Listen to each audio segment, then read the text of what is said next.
Hi friends, ఎలా ఉన్నారు? అందరూ బాగున్నారా? ఇవాళ కాజు చికెన్ మసాలా కర్రీ చేయాలో చూసేద్దాం.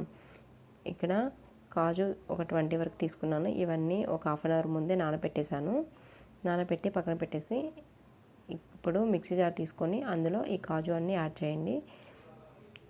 ఎండు కొబ్బరి పావు కప్పు యాడ్ చేసి ఇక్కడ తగినన్ని వాటర్ పోసి మెత్తటి పేస్ట్ లాగా గ్రైండ్ చేసుకోండి.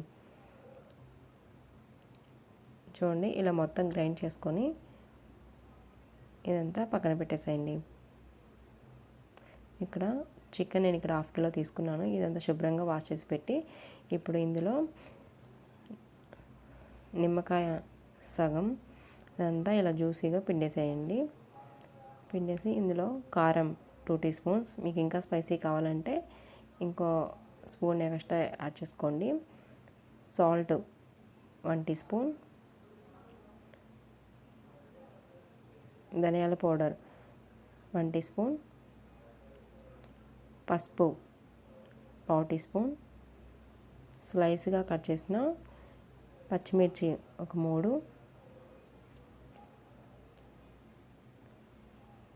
పెరుగు 1 కప్పు. ఇదంతా యాడ్ చేసి ముక్కలకి బాగా పట్టేంత వరకు బాగా మిక్స్ చేసుకోండి. ఇలా మసాలాలు పెరుగు ఇవన్నీ పట్టాలి బాగా. ఇలా మొత్తం పట్టించి ఒక హాఫ్ అన్ అవర్ పక్కన పెట్టేసేయండి, మూత పెట్టేసి. ఇప్పుడు స్టవ్ మీద ఒక బాండీ పెట్టి అందులో 2 టేబుల్ స్పూన్ ఆయిల్ యాడ్ చేయండి. అది హీట్ అయ్యాక చెక్క ఒక చిన్న పీసు, లవంగాలు ఒక 3, యాలక్కాయలు 2, బిర్యానీ ఆకు 1, షాజీరా పావు టీ స్పూన్. ఇవన్నీ యాడ్ చేసి కొంచెం ఫ్రై చేసుకున్నాక ఇందులో సన్నగా కట్ చేసి పెట్టిన ఆనియన్స్ 1 కప్పు యాడ్ చేసి ఇదంతా కొంచెం బ్రౌన్ కలర్ వచ్చేంత వరకు ఫ్రై చేసుకోండి.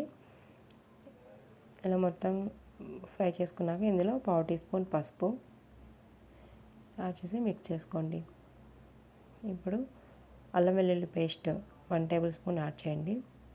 అది కూడా పచ్చివాసన పోయి మంచిగా ఫ్రై అయ్యేంత వరకు ఫ్రై చేసుకోవాలి. ఈ అల్లం వెల్లుల్లి పేస్ట్ కూడా చూడండి ఇక్కడ ఫ్రై అయిపోయింది కదా. ఇందులో ముందుగా మనం మ్యారినేట్ చేసి పెట్టిన చికెన్ ఉంది కదా, అదంతా ఇందులో యాడ్ చేసుకోండి.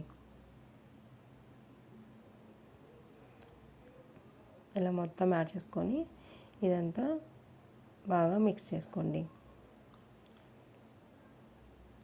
ఇలా మొత్తం మిక్స్ చేసి మూత పెట్టేసి ఒక 10 మినిట్స్ కుక్ చేసుకోండి. ఇందులో వాటర్ అవసరం లేదు, చికెన్లో ఆల్రెడీ వాటర్ వచ్చేస్తుంది. చూడండి ఇక్కడ వాటర్ వచ్చింది కదా, ఇక్కడ హాఫ్ ఉడికిపోయింది ఇక్కడ చికెన్. ఇప్పుడు మనం ముందుగా కాజు కొబ్బరి పేస్ట్ పట్టి పెట్టాం కదా, అదంతా ఇందులో యాడ్ చేసుకోండి. యాడ్ చేసుకొని ఇదంతా మిక్స్ చేయండి.